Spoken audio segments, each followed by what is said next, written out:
Bismillahirrahmanirrahim. Assalamualaikum warahmatullahi wabarakatuh. Waalaikumsalam warahmatullahi wabarakatuh. Ila hadratin Nabi Mustafa Sayyidina Muhammadin sallallahu alaihi wasallam wa alihi wa sahbihi wa azwajihi wa dzurriyyatihi wa ahli baitillah lahumul Fatihah. A'udzubillahi minasyaitonir rajim. Bismillahirrahmanirrahim. Maliki yaumiddin. Iyyaka na'budu wa iyyaka nasta'in. Ihdinas siratal mustaqim. Siratal ladzina an'amta 'alaihim ghairil maghdubi 'alaihim waladdallin. Nabi warahmatullahi wabarakatuh.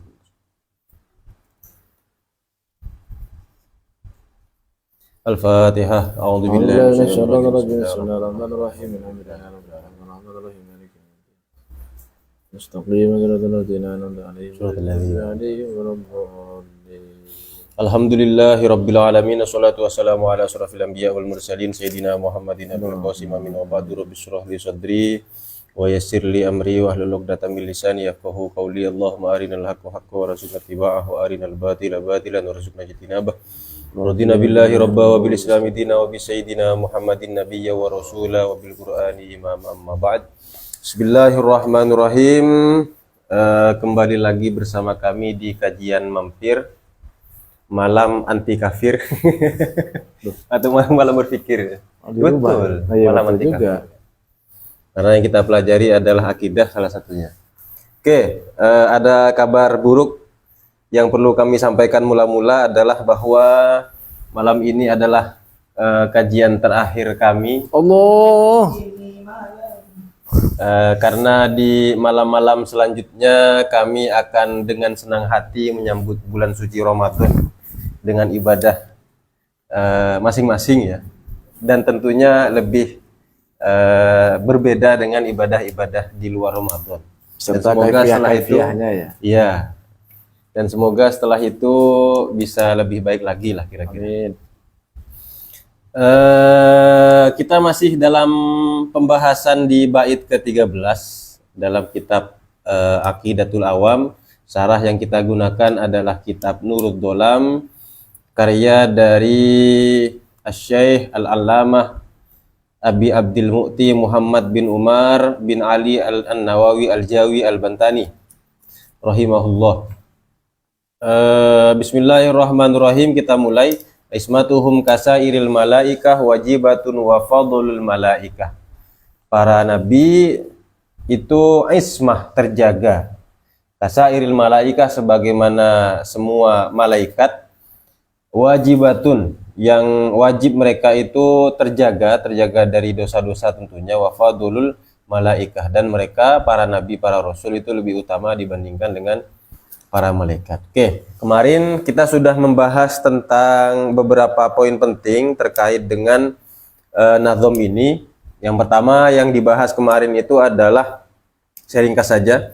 Yang pertama adalah bahwa para nabi dan para rasul, juga para malaikat adalah makhluk yang wajib terjaga dari dosa-dosa. Ismah kemarin di sini didefinisikan sebagai, kalau secara bahasa itu mutlaqul hifdzi, penjagaan yang mutlak. Sementara secara istilah adalah hifdzullahi lahum minadz-dzambi ma istihalati wuqu'ihi. Penjagaan Allah kepada mereka dari dosa-dosa yang kemudian disertai dengan kemustahilan terjadinya perbuatan itu. Jadi tidak mungkin, pendek kata, tidak mungkin para nabi, para rasul, para malaikat itu melakukan dosa-dosa. Kenapa? Karena mereka sekali lagi dijaga oleh Allah dari perbuatan tersebut. Kemudian kemarin juga sedikit disinggung terkait dengan para nabi, para rasul yang mereka itu lebih utama dibandingkan dengan para malaikat. Kalau mau diurut kemarin yang sudah kita ulas, makhluk yang paling mulia adalah Sayyiduna Muhammad sallallahu alaihi wasallam, itu di urutan yang pertama. Kemudian yang kedua adalah Sayyiduna Ibrahim, yang ketiga adalah Sayyiduna Musa, kemudian yang keempat adalah Sayyiduna Isa, kemudian yang kelima adalah Sayyiduna Nuh, yang kemudian sama Ustadz Bayu disingkat dengan Mimin ya. M yang pertama Muhammad, I yang kedua Ibrahim, M yang kedua adalah Musa, Yang kedua adalah Isa, kemudian N yang terakhir adalah Nuh. Jadi mimin kira-kira begitu. Kenapa kok kita perlu mengetahui singkatan mimin ini? Karena di sini dijelaskan fayajibu ma'rifatu tartibi haulail khamsah. Wajib bagi kita untuk mengetahui urutan urutan kemuliaan nabi-nabi tadi yang sudah kita sebutkan. Yang mana setelah itu mereka alaihi wassalatu wassalam disebut dengan nabi-nabi yang ulul azmi, ya, yakni yang memiliki tingkat kesabaran yang sangat tinggi, kemudian mendapatkan banyak kesulitan atau cobaan. Sehingga mereka, dan bahasa tema kita itu adalah manusia paling limited edition. Oh ya, limited edition. Mau disebut the only one, ada 5 ya. Yeah. The only 5. Oh, yeah. Only. Ya itulah pokoknya. Nah, setelah 5 nabi tadi, kemudian disusul dengan para rasul. Para rasul, bukan para nabi ya, para rasul dulu. Setelah 5, kemudian para rasul yang lain, kemudian tsummal anbiya ghairur rusul, baru kemudian para nabi selain yang rasul, kemudian ma'atafawuti maratibihim indallah. Serta perbedaan derajat atau makom dari para rasul atau para nabi selain yang tadi telah disebutkan. Nah, kemudian kita lanjut dari sini aja lah. Kita baca teksnya dulu. Bismillahirrahmanirrahim. Qala al-mu'allifu rahimahullahu ta'ala bihi wa nafa'ana bihi wa bi ulumihi wa amadana fi madadihi wa anwarihi fid dharain. Amin. Bismillahirrahmanirrahim. Udah nih ya kemarin ya. Benar udah? Belum ya. Tsumma ru'asaul malaikah. Kemudian setelah semua tadi yang sudah kita sebutkan, nanti di akhir saya simpulkan tingkatan-tingkatannya, barangkali audien ada yang mau mencatat. Kemudian dari sisi keutamaan, setelah yang tadi sudah kita sebutkan adalah para pemimpin malaikat. Siapa ru'asaul malaikah? Yakni ka Sayyidina Jibril, seperti Sayyidina Jibril wa nahwihi dan sejenisnya. Kepala gengnya nih tadi. Ya, ketua gengnya itu malaikat Jibril. Alasannya cukup sederhana, karena beliau adalah malaikat yang menyampaikan wahyu. Kemudian selain malaikat Jibril adalah kahamalatil arsy, malaikat-malaikat yang menyongsong, yang memikul, yang menggotong ars. Ars seperti apa? Wallahu alam. Kita nggak pernah sampai ke sana, dan Allah tidak ada di sana. Saya nggak. Nah, kemudian jumlah dari malaikat yang menggotong ars ini adalah wahum arba'atul an.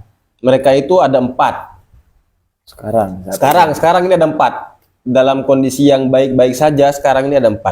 Fa idza kana yaumul qiyamah, ketika nanti terjadi kiamat, ayyadahumullahu bi arba'atin ukhra.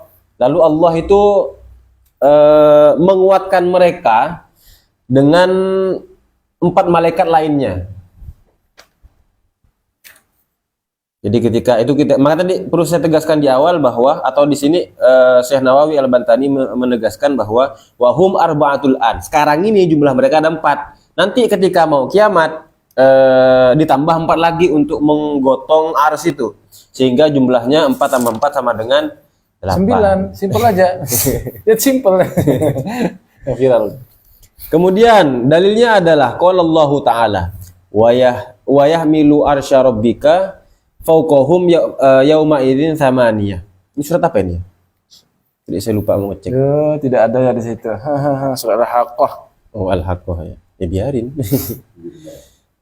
Wa yahmilul arsya rabbika fawqahum yauma idzin thamaniyah.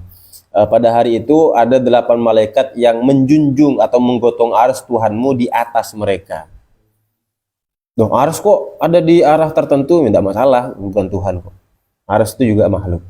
Kemudian selain Sayyidina Jibril, kemudian malaikat yang menggotong ars, hamalatil arsy, yang ketiga adalah di bawahnya, derajat di bawahnya adalah wakal karubiyin, seperti malaikat karubiyin. bikafil kaf bifathil kaf dengan di fathah kafnya wa takhfifir ra dan dibaca ringan ra-nya atau tanpa tasdid di situ. Jadi bukan karubiyin. Yang benar di sini adalah karubiyin. Wahum sementara mereka itu adalah malaikatun hafuna bil arsy taifuna bihi.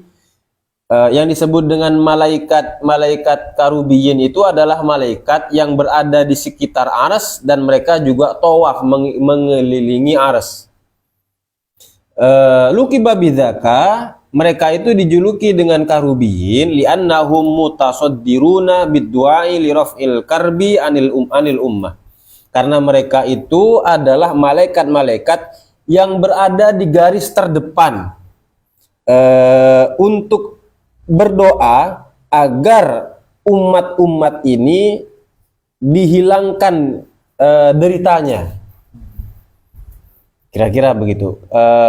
Karubiyin berasal dari kata al-karbu, yakni apa tadi? Kesulitan tadi itu. Wakilah dzalik. Sementara pendapat yang lain mengatakan tidak seperti itu. Jadi ada pendapat yang lain. Apa pendapat yang lain? Nah, di sini tidak dijelaskan. Tsumma aulia, kemudian setelah malaikatul karubiyin adalah tsumma auliyaul bashar, yakni para wali dari kalangan manusia, khairul anbiya, yang mana mereka itu selain para nabi, ka Sayyidina Abi Bakar, seperti Sayyidina Abu Bakar, kemudian wa Umar dan Sayyidina Umar, wa baqiyati sahabah dan sahabat-sahabat lainnya. Liqaulihi sallallahu alaihi wasallam, penetapan ini berdasarkan berdasarkan sabda Nabi Muhammad sallallahu alaihi wasallam, innallaha ikhtara ashabi 'alal alamin. Sesungguhnya Allah itu menetapkan atau memilih para sahabatku 'alal alamin dibandingkan atau melebihi seluruh alam, siwal anbiya wal mursalin, selain para nabi dan para rasul. Anbiya di situ ya. Siwan nabiyyin wal mursalin. Kalau anbiya enggak enak ya. Selain para nabi dan para rasul. Kemudian di derajat bawahnya tsumma awamul malaikah, kemudian baru para malaikat yang kelasnya itu kelas awam. Kelas awam. Kemudian di bawahnya lagi tsumma awamul bashar. Kemudian baru umat manusia yang awam, ya kayak kita-kita lah. Hakadha dan seterusnya. Qala ba'dul ulama, dan ini adalah pendapat dari sebagian ulama. Lakin qala Tajuddin As-Subki, tetapi Imam Tajuddin As-Subki rahimahullah berpendapat, laisa tafdilul bashar 'alal malaki mimma yajibu itiqaduhu wa yadurrul jahlu bihi. Menganggap bahwa manusia itu lebih unggul dibandingkan malaikat, ialah tidak termasuk sesuatu yang wajib diyakini, wa yadurrul jahlu bihi, dan tidak mendapat bahaya atau tidak berdosa ketika tidak mengetahuinya. Wasalamah fis sukut an hadhil mas'alah. Yang sikap yang lebih selamat, yang lebih aman adalah diam dari persoalan ini, maksudnya no comment. Kemudian kenapa kok kita itu tidak diperbolehkan, atau sikap yang aman itu adalah diam? Karena waddukhulu fit tafdili baina hadaini sinfaini al-karimaini 'alallahi ta'ala min ghairi dalilin qati'in. Karena kalau kita ikut berkomentar terkait dengan mana yang lebih mulia, lebih unggul di antara mereka, itu berarti kita masuk ke dalam ranah masuk ke dalam satu persoalan yang di situ tidak ada dalil qat'inya atau dalil pastinya. Di sisi lain, wilayahnya ini. Di sisi lain, dukhulun fi khatirin azim. Kalau kita ikut berkomentar berarti kita masuk ke dalam satu wilayah yang mana di situ terdapat risiko yang sangat besar. Wa hukmun fi makanin lasna ahlan lil hukmi fihi Dan ketika kita mengomentari hal itu, maka kita masuk ke dalam satu ranah atau satu hukum, kita menghukumi sesuatu yang mana kita itu bukan ahli dalam menghukumi persoalan tersebut. Bukan saya kok yang komentari, ulama, ba'dul ulama. Ba'dul ulama. Saya kata kola ba'dul ulama, itu kan gitu kan. Jadi untuk kita orang lebih baik tidak berkomentar. Tapi kalau hanya sekedar mengutip, misalnya sebagian ulama berpendapat para nabi, para rasul lebih mulia dibandingkan dengan para malaikat, misalnya, tidak masalah. Tapi untuk kita sebagai orang awam, karena keterbatasan pengetahuan dan akses yang kita miliki, lebih selamat itu diam. Oke, sekarang ke kesimpulan urutannya ya. Jadi saya ulangi, yang pertama dimulai dari yang paling utama dulu, yang paling mulia dulu, yakni Sayyidina Muhammad SAW. Kemudian yang kedua adalah Sayyidina Ibrahim. Kemudian yang ketiga adalah Sayyidina Musa. Yang keempat adalah Sayyidina Isa. Kemudian yang kelima adalah Sayyidina Nuh. Kemudian yang keenam Baqiyatur Rusul, rasul-rasul yang lain. Rasul ya, bukan nabi, rasul. Rasul-rasul yang lain. Kemudian yang ketujuh adalah Lambiya, para nabi. Baru kemudian para nabi di situ. Yang kedelapan adalah Ru'asaul Malaikah. Seperti tadi, Malaikat Jibril, kemudian Hamalatul Arsy, kemudian Karubiyin. Yang kesembilan adalah Auliyaul Bashar, para wali di antara manusia, dari golongan manusia. Bukan jin ya. Sorry jin. Contohnya adalah seperti tadi Sayyidina Abu Bakar. Jin Taufik.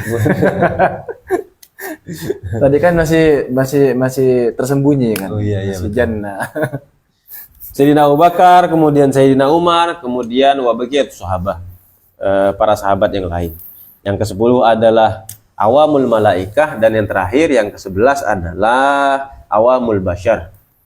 Jadi kalau ada pertanyaan ini ya, kalau ada pertanyaan secara umum lah, pertanyaan global yang bertanya apakah manusia itu bisa lebih mulia daripada para malaikat? Ya, menurut ba'dul hukama, ba'dul ulama tadi, kita akan menjawab boleh, jadi bisa, dengan catatan yang dimaksud adalah manusianya itu adalah para wali. Iya. Paling tidak di zaman sekarang nih, zaman sekarang. Kalau para nabi, para rasul kan udah ada para wali. Sedangkan para malaikat yang dimaksud adalah malaikat awam. Masih tetap bisa. Jadi bukan bukan malaikat-malaikat yang bukan orangnya kayak kita, kemudian lebih mulia dari malaikat Jibril. Enggak kan? Ada seperti itu. Nah, ingat, kalau di kalangan malaikat itu juga ada yang awam-awam. Dan kabarnya juga dulu ketika Allah memerintahkan para malaikat sujud kepada Nabi Adam, malaikat yang dimaksud itu adalah awal malaikat. Ya. Dan Nabi Adam ternyata di sini tidak dimasukkan sebagai para nabi yang ulul azmi karena berdasarkan ayat di surah Toha ayat 115, walam najid lahu azma. Gitu ya. Jadi Nabi Adam di situ tidak didapati oleh Allah sebagai orang yang punya ulul azmi, yang punya azam. Jadi tidak termasuk ya. Terus bagaimana dengan misalnya kisah-kisah kemarin udah disinggung ya? Kisah malaikat Harut dan Marut gitu. Enggak, itu di Mujazul Kalam soalnya. Itu kisah yang sumbernya itu Israiliyat. Nggak jelas asal usulnya.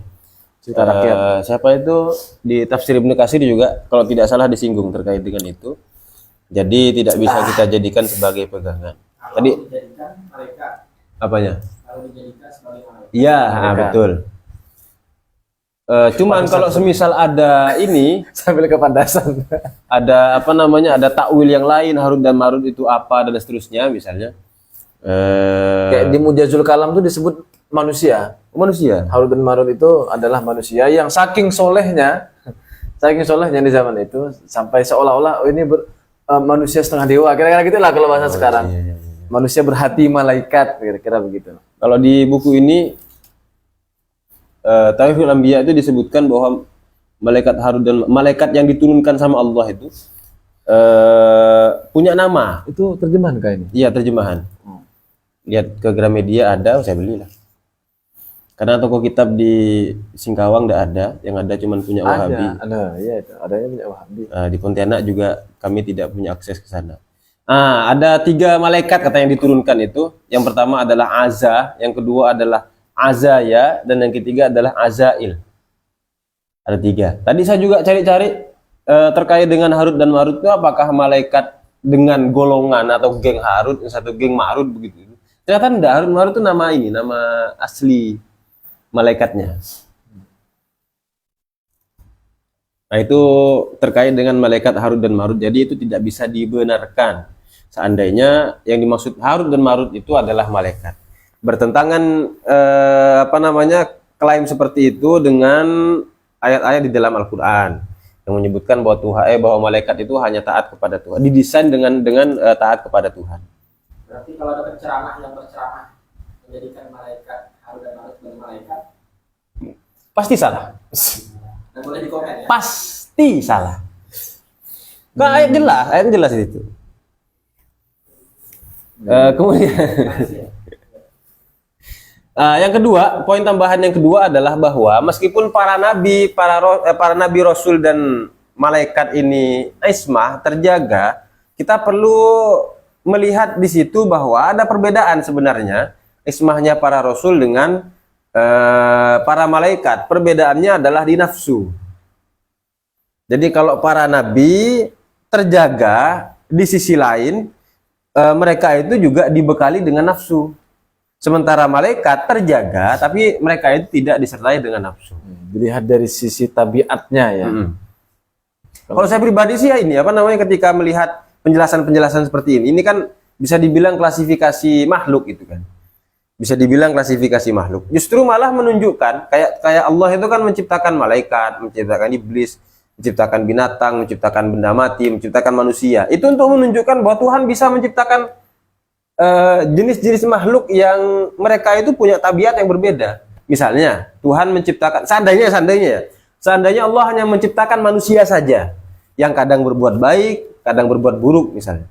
Nanti akan muncul anggapan, apakah Tuhan yang katanya maha kuasa tidak bisa menciptakan makhluk yang mana dia selalu taat? Ternyata bisa ada malaikat kan. Kemudian malaikat Tuhan cuma bisa menciptakan malaikat yang taat kepadanya misalnya. Tuhan bisa menciptakan setan, menciptakan iblis. Tuhan juga bisa menciptakan makhluk yang kadang baik, kadang buruk manusia. Tuhan bisa menciptakan makhluk yang dia itu tidak bisa dikatakan berbuat baik atau buruk, binatang. Apalagi benda mati misalnya. Dan mereka juga tidak ditaklif. Jadi kalau kita lihat dari sisi dari sisi itu kita bisa mengetahui betapa sempurnanya ciptaan Tuhan ini. Jadi betul di lagu-lagu SD itu kan. Ini pelangi-pelangi ya. Ciptaan Tuhan, itulah kira-kira. Ya Allah. Kalau saya ingin menambahkan ini alasan setidaknya lah kenapa kok manusia dalam hal ini tentu saja para nabi tadi itu dan juga para rasul tentu saja dianggap sebagai lebih mulia daripada malaikat, ya paling tidak tadi sudah disebutkan dalil-dalilnya, dalil nakli maksudnya, baik itu dari Quran ataupun dari hadis, kemudian juga ada dalil aklinya, ya bahwa manusia itu punya nafsu. Kalau kita buat ilustrasi itu seperti ada anak mondok 10 tahun, pinter. Ada lagi satu anak ndak mondok tapi punya kepintaran yang sama, kecerdasan yang sama. Kalau dilihat dari sisi kecerdasannya kan sama. Rockly dengan Sasuke lah ya. Rockly ya, misalnya seperti itu. Rockly dengan Sasuke. Teman-teman yang mengikuti kajian anime, yang satunya hanya mengandalkan taijutsu ya, hanya tubuh kekuatan fisik aja, tapi satunya pakai jurus-jurus yang lain, pakai kekuatan metafisik. Ninjutsu ya, ninjutsu, pakai ninjutsu. Tapi di situ bisa mengimbangi di situ. Nah, dari hal ini tentu kita akan mengatakan bahwa Rockly dalam prosesnya itu lebih hebat ya. Manusia pun begitu. Dalam prosesnya ada yang menghalangi untuk mencegah dia berbuat baik, yakni nafsu. Maka kalau dia berhasil mengalahkan nafsunya, tentu itu lebih baik. Walaupun outputnya, hasilnya itu sama. Dari segi proses lebih baik. Tapi endingnya plot twist itu. Ternyata Sasuke bisa menempuh semua yang telah dilakukan oleh Rockly dalam jangka waktu 3 bulan. Iya, karena kan dia punya saringan. Iya. Pesantren kilat. Artinya, pesantren kilat. Artinya kalau mau ikut pesantren kilat, ya orang-orangnya harus kayak Sasuke semua gitu maksudnya. Bukan kayak Rockly. Kecerdasannya gitu ya. Iya. Dan ceramahnya harus Kakasi. Loh, kemana-mana nih jadi. Gitu. Oke, kira-kira itu ada tambahan yang lain? Sudah. Saya minta penegasan dong. Sering terjadi bias penyebutan setan dan iblis sebagai sebuah sesosok. Apakah dibenarkan jika ingin menyebutkan sebuah sosok makhluknya dengan menyebutkan setan? Atau fix setan hanyalah sifat? Kalau yang saya pahami sejauh sementara ini adalah sifat. Jadi mereka itu tergolong makhluk yang tidak tampak atau yang kita sebut dengan jin. Jadi mereka itu makhluk, kenapa kok kita sebut jin? Karena nggak tampak. Kemudian kenapa kok mereka Dari sisi itunya ya, itu Iya. perlu dipertegas juga tuh. Iya, iya, Nanti dari sisi dikira itunya. Itu bukan jin. makhluk yang berbeda ya.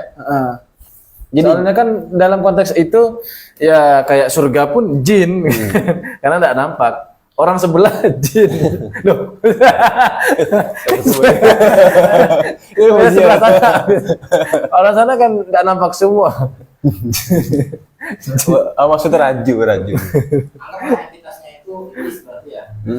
Bu jin. Jin ya? Kalau suka Iblis menggoda, pun kemarin kan kita bahas iblis itu ya karena sifatnya yang dia itu berputus asa, ablasa. Hati, gitu. Enggak. Ya itu ikhtilaf sih, ada yang bilang minal malaika, ada yang bilang minal jin. Tapi kalau jin dari segi bahasanya, minal malaika ini yang kemudian menjadi perdebatan panjang karena memang kalau kita baca bahasa kita kemarin tuh tobakotnya iblis. Baca Apa? Ya, jabatan lah ya. jabatan-jabatannya itu kan sangat luar biasa sekali. Bayangkan sehebat itu gara-gara dia punya sifat yang berputus asa. kalau tadi disuruh itu. Jutulibin tuh. Ya kemarin saya diteliti. Sehingga digelari iblis. Disebut setan karena menggoda. Makanya kalau ada teman yang suka menggoda ketika di bulan Ramadan tentunya, segera kita pisui mereka dengan itu. Ya, mumpung itu kan Ramadan Rasul silati syayatin. Jadi sifat mengganggunya jin itu terbelenggu sifatnya. Sifat enggak, kalau Atau jinnya itu. jinnya saya baca Quran nggak salah di Fawaidul Muhtaroh ada itu. Bahwa yang dikerangkeng yang dikurung di bulan Ramadan itu adalah setan-setan kelas kakap. Jin-jinnya. Jadi setan-setan kelas coro itu nggak nggak dikurung, dibiarin. Wah, banyak sih tafsir tentang itu. Salah satunya yang Gus Wahab itu kan pernah nyampaikan juga. Kalau tidak salah ingat atau sependek pengingatan saya, dan itu tidak betul-betul dikerangkeng dalam arti secara harfiah, tapi itu makna kiasan. Saking mudahnya berbuat baik di bulan Ramadan, seolah-olah tuh setan dikerangkeng. Nah, gitu. Yes. Anak kias. Banyak sih pemaknaan itu. Jadi tidak satu makna. Ini nyari materi kultum. Biar bisa nyalahin ulama. Astagfirullah. Siap. Disebut iblis karena ketuanya. Kalau yang saya tahu sih begitu. Kalau teriak setan. Berarti salah ya, salah kaprah. Oh, jin kan maksudnya kan? Jin. Jin yang menyerupai. Ada panjang ya kalau spesifik. Ya Allah. Dan jin itu ada kelasnya juga sih. Maksudnya, saya dulu pernah baca, saya lupa di mana itu, bahwa ada jin-jin itu di kelas menengah ke atas itu yang mereka itu bisa berubah menjadi misalnya jadi binatang gitu. Jadi bisa taufik gitu. Kalau Ya kan, maling rupo. kalau jin-jin kelas bawah kan nggak bisa begitu. Termasuk juga masuk ke dalam tubuh manusia tuh ya. Dia punya kekuatan tertentu. Enggak, kalau masuk ke dalam tubuh manusia nggak bisa. Nggak bisa. Mustahil secara akal itu. Oh, Karena dua substansi. Dua substansi. Ya maksudnya kan punya kendali gitu. Dua jauhar. Ya. Wajar bukan akhrijna, tapi janibna, syaitan. Oh, janib syaitan. Ini kan enggak akhrijna syaitan. Tapi janib kesampingkan. Sampingkan. Bukan Nempel aja. bukan junubna, bukan. Oke, sementara itu karena tidak ilmiah, kita bergeser ke kajian fiqih kepada Ustadz Abdullah Nur Iman Hasan, kami persilahkan dengan segala sesuatunya. Dengan segala sesuatunya. Masya Allah. Bismillahirrahmanirrahim. Dari kita ke pembahasan fikih dalam kitab Taqriratus Sadidat, masih dalam bab siwak kemarin. Kami siwak Ustaz, lupa Ustaz. Siwak dulu. Enggak pakai kitabnya sekalian gitu. Karena ini sudah tarikh Ramadan, itu sudah mendekati Ramadan. Ini saya skip langsung ke bab puasa. Loh, itu bukannya masuk sesi rekaman nanti Ustaz? Enggak lah. Takut. Rekaman Ustaz? Lupa. Rekaman aja Ustaz. Rekaman aja. Lebih profesional. Lebih enak. Jadi satu gitu. Gitu, ya. Iya. Ya sih saya tamu ya tergantung. Itu saya tarik martabak. Diminta gimana, yang penting ada hitungannya kan. Iya, cara Maksudnya hitungan pahalanya. Masih masa hidup di siwak. Kalau mau remobong ala wala panaju ajil kita. Amin. Amin Allah. Kemudian selanjutnya adalah sekarang mengenai mahalluhu fil wudu' wal ghusli, tempat waktu untuk bersiwak di dalam wudu dan mandi itu kapan? Fi khilaf, di dalamnya terdapat khilaf, perbedaan pendapat. Fa'in darramli mahalluhu qabla ghaslil kaffain. Menurut Imam Ramli, waktunya tempatnya bersiwak atau sikat gigi itu sebelum membasuh kedua telapak tangan. Fayahtaju ila niyati annahu sunnatun lil wudu' aw lil ghusl. Maka karena waktunya atau tempatnya itu sebelum membasuh kedua telapak tangan, maka dia perlu niat bahwa bersiwak itu adalah sunnah untuk melaksanakan wudu karena belum masuk dalam wudu, atau melaksanakan siwak, niat sunnah bersiwak sebelum mandi. Wa inda Ibnu Hajarin mahalluhu ba'da ghaslil kaffain fala yahtaju ila tilka niyyah. Menurut Imam Ibn Hajar, tempat dan waktunya itu setelah membasuh kedua telapak tangan, maka tidak perlu lagi ke niat tersebut. Mandi biasa Ustaz. Mandi apa aja ya? Mandi apa aja ya, Pak? Jadi mungkin gini ya, kalau kita mau wudu itu di antara kesunahan wudu itu akan ada ghaslul kaffain, membasuh kedua telapak tangan, dan ada doanya itu bismillah. Kalau tidak keliru tuh doanya Allahumma inni as'aluka al-jumna wal barakah wa a'udzubika minasyu'mi wal halakah. Ada juga yang berkata a'udzubillahi minasyaitonir rajim, bismillahirrahmanirrahim, rabbi a'udzubika min hamazati syayatin. Yang lebih lengkap kedua-duanya digabung. Ketika membasuh kedua telapak tangan, a'udzubillahi minasyaitonir rajim, bismillahirrahmanirrahim, rabbi a'udzubika min hamazati syayatin. Kemudian ditambah Allahumma inna nas'alukal yumna wal barakah wa a'udzubika minasyu'mi wal halakah. Itu ketika membasuh. Kemudian dengan pembahasan siwak ini kata Imam Romli, itu sebelum membasuh kedua telapak tangan ini yang sunnah ini. Makanya perlu niat. Jadi ketika bersiwak, siwakan dulu baru itu. Jadi ketika siwak, saya niat bersiwak ini sunnah untuk wudu. Atau kalau mandi sunnah sebelum mandi. Sebelum memulai apapun Ustaz. Iya, menurut Imam Ramli. Jadi sebelum kita membasuh kedua telapak tangan, kita bersiwak dulu. Waalaikumsalam. Jin. Oh, siwak.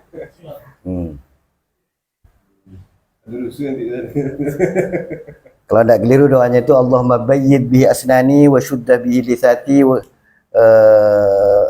Allahumma bayyid bihi asnani wa syudda bihi lisati wa afsa bihi lisani wa barik li fi birahmatika ya arhamar rahimin. Siwak. Baru membasuh kedua telapak tangan. Tapi sebaliknya Imam Ibnu Hajar tidak perlu niat karena tempatnya itu kalau sudah membasuh kedua telapak tangan baru kita bersiwak. Gitu. Tapi kalau lihat prakteknya yang di media itu, kalau Habib Umar itu kayaknya sebelum membasuh tangan lah. Kayak prakteknya. Jadi beliau tuh ketika wudhu itu di shooting itu, biarlah beliau ambil siwak dulu, siwakan gitu, baru basuh tangan. Ya kondisional sih kayaknya. Tidak basah kan. Iya, bisa jadi. Itu ya masalah keterangan tempat dan waktunya. Kapan kita bersiwak? Boleh sebelum membasuh kedua telapak tangan. Yang mana membasuh kedua telapak tangan itu adalah sunnah sebelum wudhu atau sunnah sebelum mandi. Boleh juga setelah membasuh kedua belah telapak tangan baru bersiwak, baik itu untuk akan wudhu ataupun mandi. Melanjut, maratibus siwak lahu khamsatu maratib. Tingkatan bersiwak itu ada 5 tingkatan. Satu, ayakuna bi'udil araq. Satu, hendaknya siwak itu memakai ud, kayu araq. Ada namanya kayu, ud itu kayu, nama kayunya itu araq. Kemudian aerok ya? Bukan aerok. Bukan. Itu tingkatan yang pertama. Tingkatan yang kedua, summa, kemudian jari din nakhli, tangkainya apa batangnya, apa jari ini, tangkai lah, ya, bukan pohonnya gitu, apa rantingnya, rantingnya pohon korma. Itu tingkatan yang kemudian ya, maksudnya yang lebih rendah lah. Yang terbaik itu arok, kemudian jari din nakhl, kemudian udiz zaitun atau kayu zaitun. Itu tingkatan ketiga. Tingkatan keempat, summa udiz zaitun, summa kulli udin lahu raihatun illa raihan. Kemudian kalau tidak ada, tingkatan keempatnya adalah semua kayu apapun yang mempunyai bau harum, tentunya bau yang enak, kecuali raihan. Ada nama kayu raihan ini. Raihan ini diistisnakan, dikecualikan, tidak bisa menjadi pilihan karena innahu yurisul judam, karena itu dapat mengakibatkan mendatangkan penyakit juzam. Apa juzam? Kusta ya? Lepra. Jadi intinya itu apa aja kayu yang ada baunya selain kayu raihan. Summa baqiyatil awad, kemudian sisa dari kayu-kayu tersebut. Ya kayu walaupun tidak punya bau, yang penting kayu lah gitu. Wa kullu martabatin laha khamsatu maratib ukhra. Wah, ini panjang lagi tafsirnya ini. Setiap martabat yang telah disebutkan itu tadi, setiap tingkatan itu mempunyai 5 tingkatan lagi yang lain. Subhanallah. Masya Allah, orang ahli fikihnya sebegitu detailnya. Fal majmu', maka semua dikira dikumpulkan, kan ada 5 tingkatan, jadi 25 martabat. Jadi satu tingkatan, ya keseluruhannya. Jadi yang pertama kayu arok, itu kayu arok pun masih ada tingkatan, 5 tingkatan. Gitu. Jadi 5 kali 5, 25. Tapi di sini disingkat ya, fa afdalul maratib, maka paling afdalnya dari 25 martabat itu, satu, ayyakuna bil araqil munadda bil ma', kayu arok tapi yang sudah dibasahi dengan air. Itu yang paling afdal. Kemudian summal munadda bima'il ward, kemudian tingkatan berikutnya adalah yang dibasahi dengan air ward, bunga apa ya ward? Mawar. Summal munadda birrik, kemudian tingkatan selanjutnya dibasahi tapi pakai air ludah, air liur. Boleh juga. Tapi tingkatan ketiga. Birrik belum disebutkan. Sumar ratab, kemudian dicampuri sumar ratab, kemudian ratab ini kayu yang masih muda, apa ya? Apa ratabnya? Kalau kurma ratab ini yang paling afdal memang. Apa, tidak terlalu matang bener tapi pas gitu. SNI. Sekedar basah aja. Iya, kayu tapi matangnya itu standar gitu, tidak terlalu tua gitu, itulah maksudnya yang saya pahami. Karena kaitannya dengan yang nomor 5 ya bis. Ya, kering. Yang basah. Jadi sama-sama sifat. Pokoknya kayu yang basah gitu aja.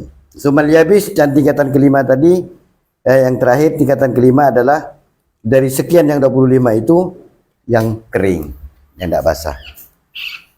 Qala ba'dhum fi hadhil maratib, maka berkata para ulama di dalam martabat-martabat ini semua, arakun jaridun nakhli zaitunu rutibat fatibun rihun bakil a'wadi kammila wa kullu munaddal ma famal wardi rikuhu fadul yabsi radbun fi siwa kidri wa'mala. Kurang lebih itulah menerangkan tentang tingkatan-tingkatan yang 5 kali 5 sama dengan 25 itu berikut. Yang paling afdalnya dari yang 25 itu kayu arak yang dibasahi dengan air, yang dibasahi dengan air mawar, yang dibasahi dengan air ludah, kemudian kayu yang siwak atau kayu arak yang penting basah aja, kemudian yang terakhir yang kering. Wallahu alam bisawab. Semoga bermanfaat bagi kita semua. Amin amin ya rabbal alamin. Kita lanjutkan ke kajian tasawuf kepada Ustaz Andan Pegih. Waktu dan tempat disilakan. Bukan silahkan ya, silakan. Sudah bersila. Nah, ya. Berarti pakai sarung tadi itu tingkatan terakhir nanti Ustaz ya. Siwak pakai sarung. Abis siwakan pakai rokok. Bismillahirrahmanirrahim. Kita akan lanjutkan kajian ilmu tasawuf. Kitab yang saya pegang adalah Minhajul Abidin ila Jannati Rabbil Alamin, karya Al-Imam Abu Hamid Muhammad bin Muhammad Al-Ghazali. Masih di akobah yang ketiga, yakni akobatul awaik, tentang godaan-godaan bagi kita para abid, abdullah, hambanya Allah yang sedang menempuh jalan beribadah kepada Allah, sehingga ibadah kita bisa lurus sampai pasti diterima oleh Allah Subhanahu wa taala. Nah, yang ketiga ini ada godaan. Kemarin sudah kita bahas tentang tingkatan-tingkatan zuhud. Ada zuhud yang makdur, masih dalam wilayah kuasa kita. Ada zuhud yang ghairu makdur, yang di luar kendali kita, di luar kuasa kita, yang mana itu sudah zuhud yang sudah terberi oleh Allah Subhanahu wa taala. Yang mana zuhud yang masih dalam kuasa kita itu adalah muqaddimah, pengantar agar kita sampai kepada zuhud yang ghairu makdur. Zuhud yang makdur atau yang bisa kita kendalikan, masih dalam wilayah kuasa kita, itu contohnya kemarin disebutkan ada 3. Yang pertama singkatnya adalah kita tidak lagi sibuk untuk mencari secara apa, selain ngoyo ya bahasanya, secara banting tulang sampai dari pagi sampai ke malam, itu tidak terlalu ngoyo seperti itulah. Malam ya, bukan sore ya. Oke, sampai sore. Kemudian ya Berambisi. Dia meninggalkan ambisi mencari dunia dan juga terobsesi terhadap dunia. Kemudian yang kedua ambisi. kemudian yang kedua adalah jangan takut untuk bersedekah. Ketika kita sudah punya harta yang terkumpul, sedikit ataupun banyak, itu jangan ragu untuk disedekahkan. Karena kalau nunggu kaya bersedekah ya gimana ya? Karena miskin ulama kan kita kata Pak Dufir. Jadi jangan menunggu kaya untuk bersedekah karena miskin ulama. Kemudian yang ketiga adalah tarku irodatiha atau tarkul ikhtiar. Tidak lagi memilih berupaya menyangkutkan hati kepada dunia tersebut. Jadi kita berusaha menghindar. Nah, itu konteksnya. Sekarang kita akan lanjutkan. Bismillahirrahmanirrahim. Qala al-musannifu rahimahullahu ta'ala wa nafa'ana bihi wa bi'ulumihi wa amadana bimadadihi wa anwarihi fid dharain amin. Amin amin ya Allah. Summa alam anna as'abal umuri tsalatsah. Kemudian ketahuilah bahwa yang paling sulit dari tingkatan yang 3 tadi yang kita sebutkan, zuhud yang makdur, ada 3 tingkatan tadi. Yang pertama tadi tidak ambisi, yang kedua sedekah, yang ketiga tarkul ikhtiar terhadap dunia. Yang paling sulit adalah innama huwa tarkul iradati bil qalbi, yakni bagaimana caranya kita meninggalkan keinginan dengan hati. Masalah hati ini yang susah. Alasannya adalah id kam min tarikin laha bidhahirihi muhibbin muridin laha bibatinihi. Betapa banyak, kata Imam Al-Ghazali itu, orang yang secara zahir dia sudah meninggalkan dunia, tapi secara batin dia pecinta dunia. sangat menghasrati terhadap dunia. Banyak kata Imam Ghazali. Apakah itu buruk? Ya lumayan lah. Masih lumayan lah. Ini tidak dalam langkah oh ini jelek sekali, enggak. Masih mending lah. Jadi dia ada upaya, tapi urusan hati ini yang susah nih. Fahuwa fi mukafahatin wa muqasatin syadidatin min nafsihi. Orang yang seperti itu tuh mengalami perjuangan dan juga penderitaan yang sangat dahsyat, ada gejolak batin di dalam dirinya sendiri. Sehingga itu menjadi tahapan yang mungkin sangat panjang ya. Wasa'nu kulluhu fi hadhihi. Dan semua urusan zuhud itu ya dalam urusan ini sebenarnya, urusan hati ini. Jadi sebenarnya bukan masalah yang di tangan, sekali lagi kemarin sudah kita jelaskan. Tapi urusan zuhud itu urusan di hati. Masalah kerja dari pagi sampai sore itu ya mungkin tuntutan sebagai seorang suami agar nampak bekerja gitu kan. Yang penting kan hati. Iya, kalau maksudnya. Halo, ditepel. Gimana nih masa pematerinya ditepel? Alam tasma, tangin tinggal ya. Apakah engkau tidak mendengar ila qaulihi subhanahu azza min qailin? Tidakkah engkau mendengar firman Allah Subhanahu wa taala di surah apa nih? Bentar, saya lihat dulu di syarahnya.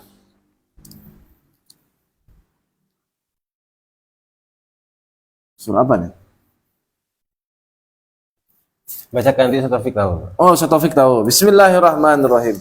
Tilkad darul akhiratu naj'aluha lil ladzina la yuriduna 'uluwan fil ardi wala fasada. Itulah ya. Saudara bukan? Di surat antara ayat 414 itulah. Al-Qasas ayat 83.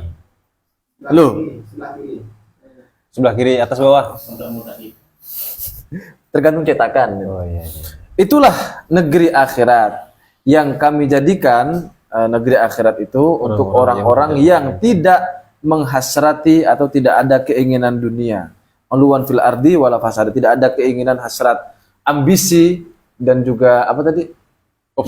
Obsesi terhadap dunia dan juga tidak merusak dunia. Jadi akhirat itu udah khusus, udah jelas tuh. Hah? Udah nambang. Apa? Nambang. Nanti kedengaran. La. Nambang Ustaz. Allakul hukma binafyil iradati dunat talabi wal fi'lil murad. Nih, Allah Subhanahu wa taala itu menggantungkan hukum tentang mendapatkan akhirat itu kepada nafyil iradah, orang yang sudah meniadakan keinginan lagi, tidak ada ambisi, tidak ada obsesi. Dunat talabi wal fi'lil murad, bukan orang yang hanya sekedar nyari. Ya, itu kan udah kewajiban kan, kewajiban kita sebagai seorang lelaki, seorang suami ya. Kalau masih belum suami, masih belum sebenarnya. Oh, masih anu juga karena kalau bukan seorang kan seekor. wal fi'lil murad. Oke. Dan juga wa qoulihi subhanahu, dan juga firman-Nya Allah Subhanahu wa taala, "Man kana yuridu hartsal akhirati nazid lahu fi hartsihi." Barang siapa yang menghasrati keuntungan akhirat, maka Allah akan menambahkan keuntungannya. Kalau kita menghasrati balasan nanti di akhirat, Allah akan tambahkan lagi. Cuma lihat kebalikannya nih, wa man kana yuridu hartsad dunya. Barang siapa yang hatinya menggebu-gebu berharap sertifikasi, TPG, cair. Saya nggak akan ke gigi ya. Ya, saya tunggu. Nu'tihi minha, Allah kasih separuh. Akhirnya apa? TPG-nya diundur. gaji dipotong pajak. Jadi ngeluh, gaji dipotong pajak berapa persen? 1%. 1% sebenarnya, ya hitung sedekah lah. Iya. Itu kalau berharap terhadap dunia. udahlah dia sudah menggebu-gebu, dapatnya separuh. TPG diundur. Wallahu fil akhirati min nasib. Dan celakanya dia itu nanti tidak mendapatkan bagian nanti di akhirat. Itu dibagi. Kan diundur. Ini dapat bagian lah di akhirat. Iya, nanti kan ada aja kendalanya. Tiba-tiba sudah dapat nih. Sibuk apa? Bayar cicilan. Aduh. Bayar cicilan, nah cicilan motor, cicilan rumah, ya cicilan lemari dan seterusnya. Cicilan apa nanti untuk lebaran udah arisan kue. Wa qaulihi ta'ala, dan juga firman Allah Subhanahu wa taala, "Man kana yuridul ajilata ajjalna lahu fiha ma nasya." Barang siapa yang menghasrati ajilah dunia, ajjalna lahu maka akan kami segerakan kepada orang tersebut fiha ma nasya, ya hanya orang-orang yang Allah kehendaki saja. Jadi mau ngoyo seperti apapun, sebenarnya bukan soal kerja keras untuk mendapatkan sukses. Ya siapa yang Allah tentukan, ya faktanya ada banyak orang berusaha tapi tidak kaya-kaya. Kalau kunci sukses itu usaha, ya harusnya orang yang paling kerja keras, yang paling banyak uang. Ya faktanya kan tidak begitu kerja dunia. Ternyata begitu. Gimana itu, Ustaz? Imam Ghazali disalahin. Kalau itu sama itu Ya pernyataan saya. yang lebih banyak kaya itu siapa yang lebih banyak menanggung tanggung jawab orang lain. Maksudnya jomblo nggak kaya-kaya maksudnya. Soalnya soal pemimpin ini tanggung banyak beban orang lain, makanya dia kaya. Korupsi. Ya itu kan secara sudah ditafsir kan, sudah keluar dari makna asalnya.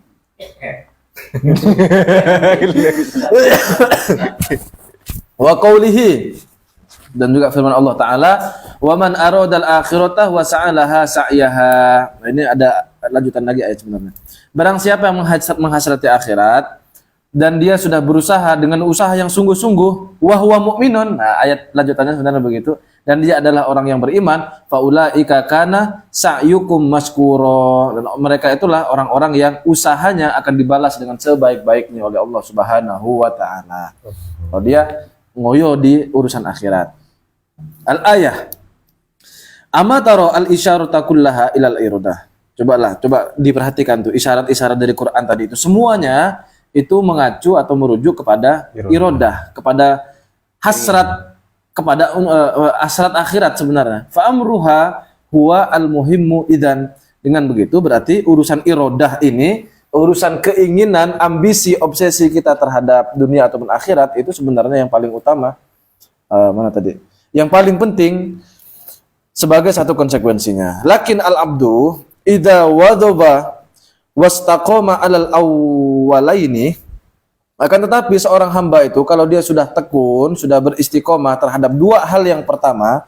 Apa dua hal yang pertama itu? A'ni at-tafriq wa tarak, yakni tidak ambisi dan juga rela dia berbagi-bagi sedekah. Fama'mulun, maka besar harapannya min fadlillahi subhanahu. Besar harapannya dia itu mendapatkan fadilah dari Allah Subhanahu wa taala, dan juga besar harapannya ayyuwaffiqahu, diberikan taufik oleh Allah Subhanahu wa taala di daf'i hadhil iradah wal ikhtiyari an qalbihi, untuk dia menolak hasratnya di dalam hati dan ikhtiarnya di dalam hati terhadap dunia. Jadi kalau dia sudah berbagi juga meninggalkan obsesi terhadap dunia, itu lebih besar peluang untuk hatinya itu lebih legowo. Makanya dilatih dulu. Kayak misalnya ya agak jengkel juga saya dengan diri sendiri. Mau masukkan uang ke kotak masjid kok berat sekali ya. Udah masuk 20.000, kepikiran. Astagfirullah. 20.000. Coba sertifikasi kan enggak kepikiran. Aduh, ditunggu uang sertifikasi. Udah kepikiran, tapi ya kalau itu dilatih lama-lama mungkin tidak. Lama-lama nanti terbiasa. Karena sudah terbiasa, akhirnya hati sudah tarkul ikhtiar, tarkul iradah terhadap dunia. Memang harus dipaksakan. Fa innahu al-mutafaddilul karim azza wajal. Karena sesungguhnya Allah Subhanahu wa taala adalah pemberi anugerah yang terbaik dan yang paling mulia. Karimnya mulia sesuai dengan jobnya apa. Misalnya karimnya seorang suami ya ketika bertanggung jawab, memberikan nafkah, itu karimnya laki-laki.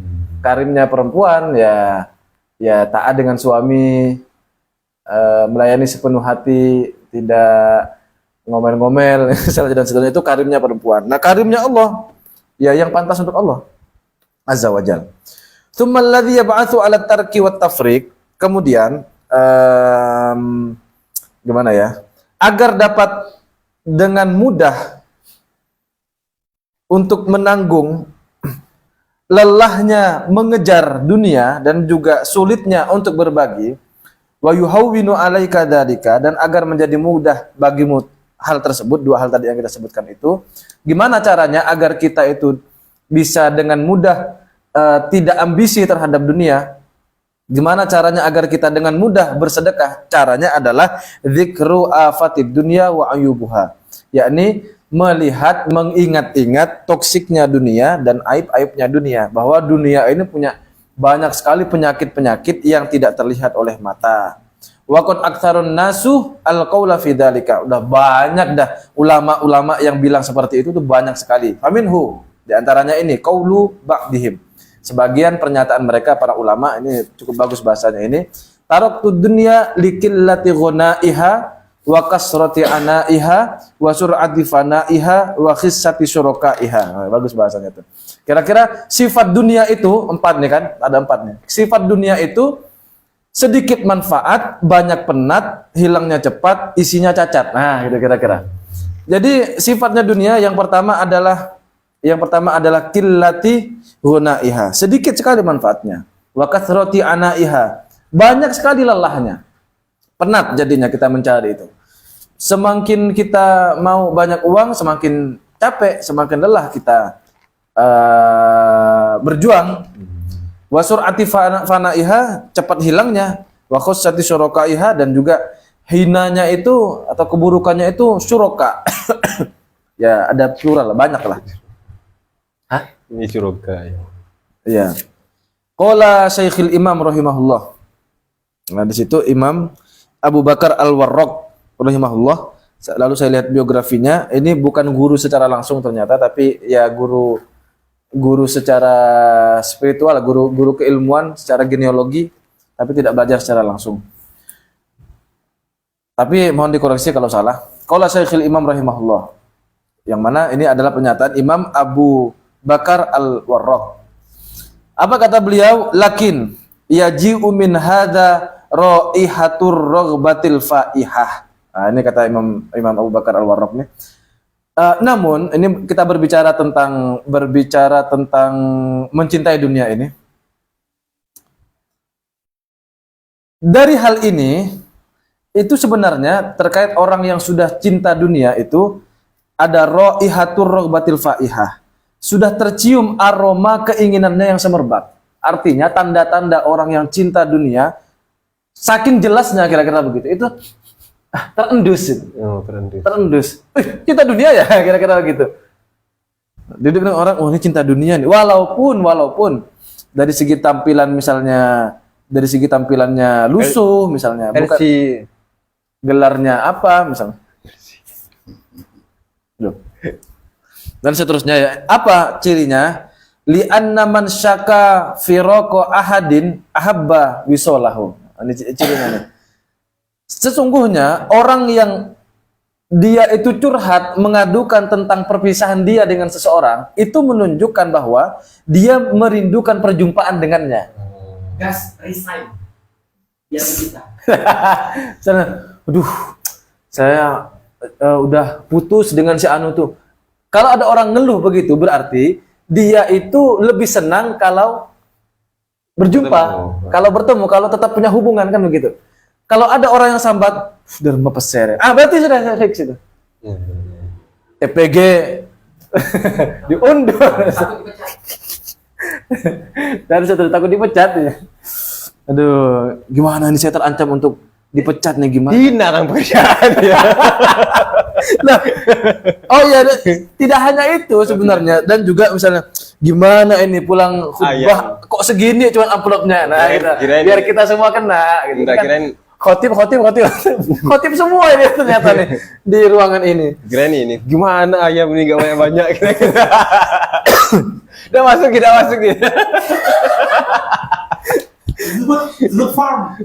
Jadi kalau cerita gini, "Duh, ini gimana ya ayam saya ini kok mati terus?" Ini termasuk nih orang. Misalnya. Hitung ya masih. Nggak dihitung ya. Itu jadi kalau ada orang yang curhat tentang perpisahannya dengan sesuatu, berarti dia sebenarnya merindukan sesuatu itu, pengen kumpul pengen terus bersama dengan sesuatu yang dia ceritakan tadi. Nggak terlalu inilah itu, nggak terlalu itu masih nampak lah, tidak terlalu munafik. Bahasa munafik, bahasa saya aja lah munafik, bahasa kita lah sehari-hari. Nah, ini yang lebih tersembunyi lagi nih. Wa man taraka syai'an limakani syuraka'i fih ahabba lawim faradabih.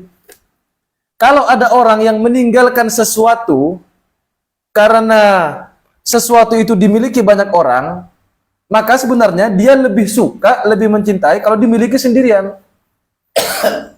Gini, contoh sederhananya misalnya. Ustadz Taufik mencintai seseorang. Namanya Bakoro. Sampai. Enggak kan maksudnya ya seseorang tuh bukan seorang sebenarnya, maksudnya ayat Quran itu. Beliau ini kan mana Ustaz Taufik ya? Dimaafkan Ustaz Taufik ya. Ustaz Taufik mencintai seseorang. Ternyata setelah direncanakan mau melamar, lalu mendengar kabar bahwa si perempuan itu sudah dipinang dulu oleh seorang laki-laki yang agak kurang ajar, namanya Ustadz Ruswan. Kecil Ustadz. Misalnya begitu. Lalu Ustadz Taufik, yaudahlah kalau gitu saya tinggalkan aja. Pertanyaannya, apakah ketika Ustadz Taufik itu meninggalkan si perempuan menunjukkan dia tidak mencintai perempuan lagi, atau karena dimiliki oleh orang lain? Dimiliki. Karena dimiliki oleh orang lain. Masih ada cintanya itu, cuman dia tidak mau dimiliki oleh orang lain. Tidak mau, di situ ada syuraka, ada kepemilikan bersama, tidak mau. Jadi ada orang itu yang, ndaklah, saya tidak mau jadi PNS, tidak mau jadi P3K. Kenapa? Nanti diperbudak misalnya. Anak TV enggak ya. Nanti diperbudak loh. Masalahnya sebenarnya kamu mempermasalahkan perbudakannya apa P3-nya itu, P3K-nya itu sendiri? Enggak, maksud saya begini. Yang ditolak dari P3K-nya itu uangnya atau birokrasinya? Oh, birokrasinya. Ya kan yang ditolak birokrasinya sebenarnya, orang-orang kayak saya ini. Malas aja mau diperbudak seperti uangnya mau, ya mau tak? Jelas. Nah, gitulah kira-kira. Jadi ini lebih halus lagi, lebih halus lagi. Seolah-olah sudah meninggalkan dunia dengan cara saya lebih memilih jalan miskin. Padahal bukan begitu maunya dia. Maunya dia itu dunia itu mau dimiliki sendiri. Nah, itu lebih tersembunyi lagi nih, agak bahaya. Fal qaulul baligh fi ma qalahu syekhuna rahimahullahu taala, yang lebih top lagi ini, next level lagi quote-nya adalah sebagaimana yang disampaikan oleh guru kami ini, Abu Bakar At-Tusi namanya.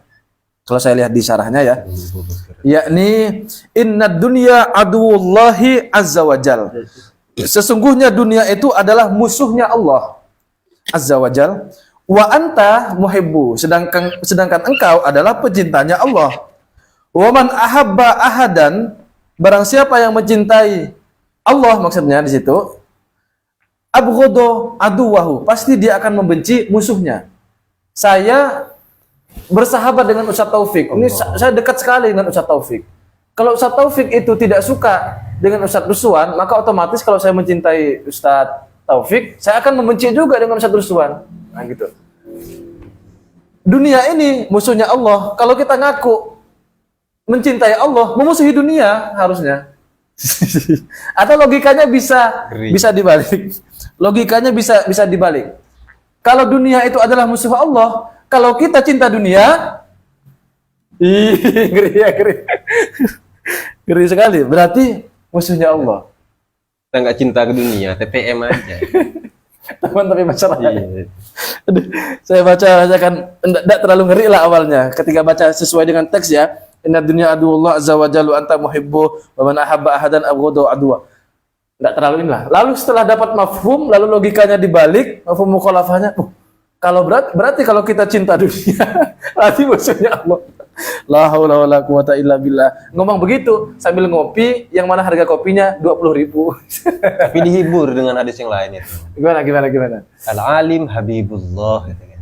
Masalahnya betul ndak alim gitu. Ini kan masih belajar gitu. Aduh ya Allah. Qala. Kemudian melanjutkan Imam Abu Bakar At-Tusi ini, wali annaha fi asliha wasikhatun jifatun. Karena sesungguhnya dunia itu, dia aslinya dunia itu adalah sesuatu yang kotor dan dia itu bangkai. Dunia itu. Allah taro, coba kalian perhatikan, anna akhiraha ilal qadari wal fasadi wal fasadi qadari wal fasadi wat talashi wal idmihlali wan nafadi.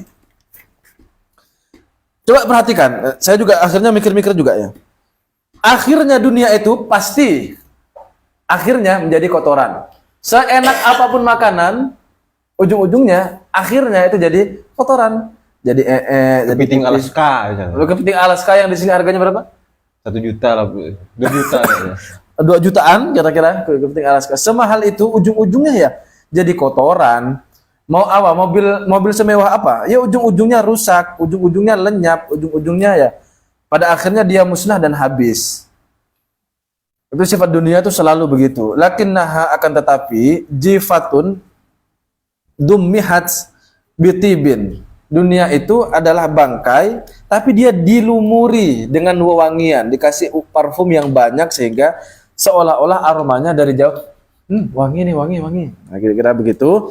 Watuyat bizinatin, dan juga dunia itu dibungkus dengan perhiasan-perhiasan. Bangkai ditutupin dengan Parfum. dengan kaos dulu lah ya, dengan pakaian apa gitu yang bermerek sehingga nampak mewah, atau katakanlah kotak kado tuh biasanya yang kotak cincin lah misalnya. Ternyata isinya Mas Antum. Mas Antum ya. Coba teman-teman bisa lihat itu yang orang di prank dikira dikasih emas antam, ternyata antum ya. Antum tuh coklat, beli di Indomaret tuh ada. Mas Antum seolah-olah Mas Antam. Ada kotak nih, katakanlah semacam kotak emas, dalamnya kasih bangkai tikus. Udah ada perhiasannya tuh kan, maksudnya perhiasan tuh kotaknya itu yang mewah. Lalu dikasih pewangian itu, wah, alhamdulillah senang tuh kan kita dapat. Pas dibuka, ternyata isinya Packaging bangkai ya. tikus. Packaging. Iya, jadi packagingnya aja yang menarik itu dunia. Ini kalimat penutupnya ajib sekali ini. Faghtar bidzahiriha al-ghafilun wa zahada fiha al-aqilun. Orang-orang yang ghafil, orang-orang yang lalai, dia akan tertipu dari tampilannya. Sedangkan orang-orang yang akil, orang-orang yang berakal, dia akan zuhud terhadap dunia. Itu kalimat pamungkasnya dari Imam. Kayak ditukar titik aja ya. Gofil akil. Iya. Betul ya. Padahal kan Ghain dengan jahil atau Titik 1 digeser ke sebelah. si Iya, baru sadar juga saya. Titiknya. Kenapa, Ustaz? si definisi zuhud biar apa penonton itu bisa jadi Banyak kemarin. Ya pada intinya kalau bisa kita sederhanakan, zuhud itu urusan hati yang paling penting ya, yang paling inti. Hati itu tidak bergantung dengan dunia, tidak ada hasrat dengan dunia. Bukan masalah harta yang ada di tangan, tapi harta yang ada di hati. Dia punya banyak harta, tapi tidak satu pun yang melekat dalam hatinya, sudah bisa disebut zuhud. Atau di tangannya dia tidak punya harta, miskin dia, tapi hatinya kepikiran uang terus. Ya, Gini quote-nya nih. Zuhud itu bukan tentang apa yang ada di tangan, tapi apa yang ada di angan. Oh ya betul. Bisa Gimana, betul. San? koreksi lo. Ya kira-kira begitu. Jadi tapi jangan dikira nanti ini ya, jangan dikira orang Islam berarti harus miskin dong, enggak begitu. Ya harus ada yang zuhud, harus ada yang kaya juga gitu kan. Ya kalau kita bisa dengan cepat zuhud lalu ditakdirkan kaya kan alhamdulillah, dapat zuhudnya, dapat kayanya. Karena kalau harta ini dikelola oleh orang fasik, kata Gus Baha itu tambah kacau lagi nanti. Ada tambahan barangkali dari yang lain? Closing statement mungkin atau menyimpulkan secara sederhana yang dari tadi dicaci maki itu kan adalah dunia. Dan ternyata sekompleks itu pemaknaannya, bukan hanya dunianya, bahkan hubunya pun perlu definisi yang jelas. Yang mungkin bisa disimpulkan hubunya itu hubu yang gimana, dan dunianya itu dunia yang mana? Apakah langsung masih Allah itu dunia? Maksudnya apakah dunia secara umum yang dihina tadi itu gitu? Ya, karena lumayan liar nih. Kalau apalagi dunia bentar kemarin ya. Oh iya, itu perlu. Kalau dunianya Iya, itu Ustaz Bayu itu perlu didudukkan sebab ini banyak yang salah kaprah terkait dengan dunia ini. Ketika ngaji tasawuf, dunia dicaci maki, akhirnya dibenci sama sekali. Padahal di dalam keterangan yang lain disebutkan bahwa dunia ini juga penting sebagai Mana wasilah untuk beribadah kepada Tuhan. merembet juga ke barang siapa yang berbicara perkara dunia di masjid, Nah, maka akan termakan pahalanya bagaikan kayu bakar yang dimakan api. Artinya kecurupan. kalau di terasnya enggak apa-apa kan? Nah, yang semacam itu mungkin kan tadi ada pengecualian dari dunia itu. Sementara yang mungkin ada di hafalan hadis pendengar itu mungkin yang kayak dunia malun wa malunatun wa fi ibadillah. Cuman apakah bisa dikaitkan ke sana atau gimana sih pengaitan dunia dengan zikrullah wa mawalah wa aliman wa ta'aliman dan Tar, satu-satu dulu. Iya. Nah, pertama kalau hubungnya kan bukan tadi ya ke arah zuhud yang penting nggak berhasrat berlebihan berbagai hal lah. Atau bisa dibilang hubungnya lawan kata dari zuhud. kalau mau yang lebih ringan ada kan kemarin itu, yang lebih ringan. Selagi masih imbang antara orientasi dunia dan akhiratnya, dia senang ibadah, tapi juga senang uang. Itu sudah zuhud tuh. Zuhud yang level bawah lah, tapi sudah masih mending itu.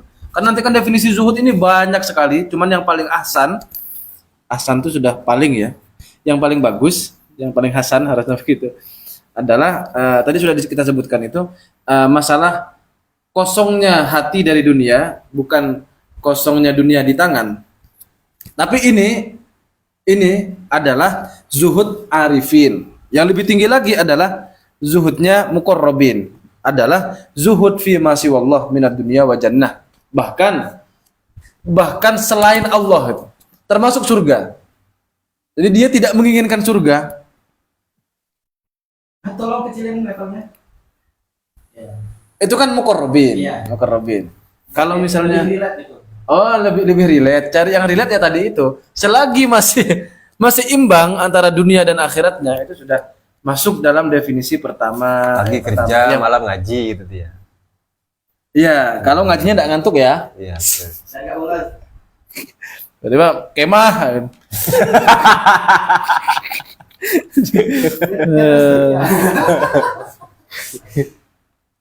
Aman. Yang hubu enak lah. Ya, intinya Yang begitu. Dunianya ini.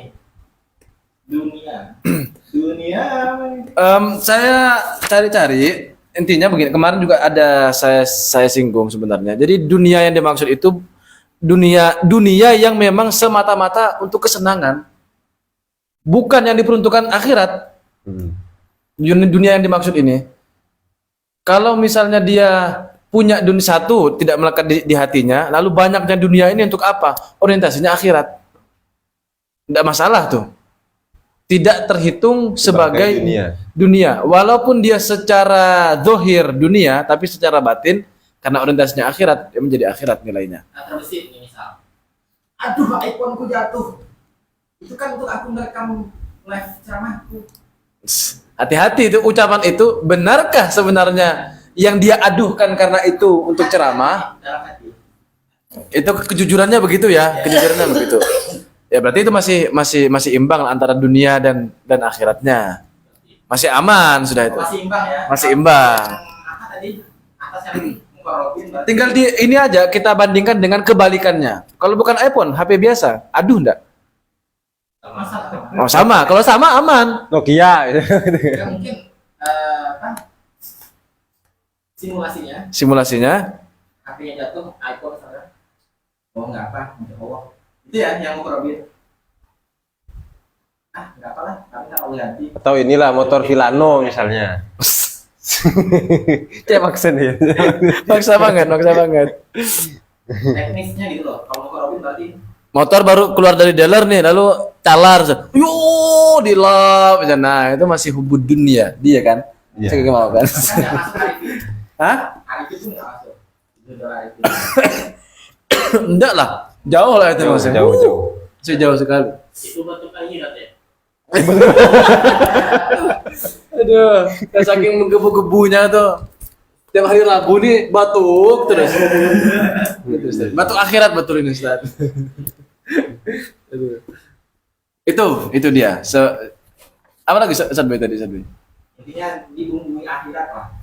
Dunia itu biar nggak sedunia itu. Oh iya, ya dibumbui akhirat. Tapi itu memang betul-betul bumbu akhirat ya, bukan alasan. Kadang kan kita jadikan alasan misalnya, ya Allah seandainya saya kaya pasti saya akan sedekah. Pret, enggak. Itu ya nafsu aja itu yang memulai begitu biasanya. Ya kita lah doanya kita kan begitu. Mun pas berin sokyongku, apa betul-betul mau sedekah? Kayaknya wallahu a'lam bishawab lah. Betul apa kata Allah. Itu ya titik sampai di situ barangkali. Pada akhirnya zuhud yang bisa kita upayakan ya itulah proses yang bisa kita tempuh sekarang sehingga nanti masuk kepada makom zuhud, baru kemudian kita mendapatkan ahwalnya zuhud, yakni pada zuhud yang ghairu makdur. Mudah-mudahan kita diberikan taufik oleh Allah Subhanahu wa taala, yakni kemampuan untuk berupaya seperti tadi, minimal ada keinginan lah. Gimana caranya supaya zuhud ini walaupun agak sedikit apa terseok-seok tapi paling tidak kita pernah berusaha. Untuk closing statement akan ditutup oleh Pori pertama. Oke, baik, terima kasih atas penyampaiannya yang luar biasa. Jadi sebagaimana tadi di awal kami sampaikan bahwa ini adalah kajian terakhir. Untuk itu doa kita adalah semoga di bulan Ramadan nanti ibadah kita bisa lebih maksimal. Amin amin amin. Terutama jadwalnya Ustaz ya. Dan semoga Dunia lagi. kan beliau mantul ke sini. Terpancing. Mantul ke sini sana juga. Itu akhirat. Ya yang tujuannya akhirat.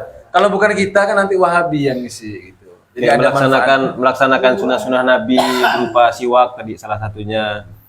Kemudian bisa meninggalkan hal-hal yang bersifat duniawi yang destruktif. Wallahu a'lam bishawab. Kurang lebihnya mohon maaf. Assalamualaikum warahmatullahi wabarakatuh. Waalaikumsalam warahmatullahi wabarakatuh.